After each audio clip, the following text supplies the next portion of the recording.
In today's video, I'm going to teach you how to customize Chat Widget in Zendesk. We'll walk through how to give your Zendesk messaging widget a look that matches your brand while keeping it clear and easy for customers to use. On modern accounts, most visual settings live in the Zendesk Admin Center, so that's where we'll start. Open Admin Center, then go to Channels, select Messaging and Social, and choose Messaging. Pick the messaging channel you want to update and open the Style tab.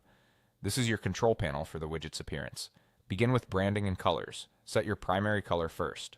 This is the color that powers the launcher button and the header at the top of the widget.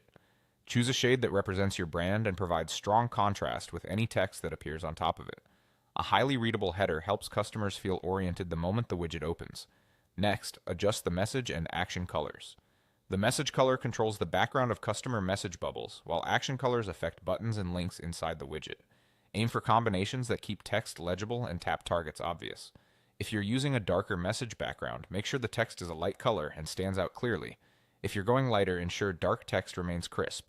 Add a logo to reinforce your brand identity. Upload a JPG or PNG, and a square image is recommended so it displays neatly at the top of the widget. Choose a file that's clean at small sizes and optimize so it loads quickly. Move to the widget frame. Choose whether the widget sits in the bottom right or bottom left of the screen. If you need to nudge it away from the edges, maybe to avoid overlapping a cookie banner, set pixel offsets until it clears other elements in your layout. Fine-tune the border radius with the slider to switch from sharp, square corners to a more rounded, friendly look. Match this choice to the rest of your site's components so the widget feels native rather than added on. Finally, customize the launcher button. Pick a circle for a compact, modern feel, or a square with adjustable curves if your brand uses more angular shapes.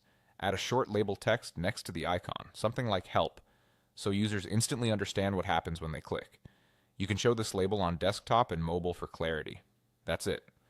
With these settings, your Zendesk messaging widget will look professional, on-brand, and effortless to use, giving customers a consistent experience wherever they reach out.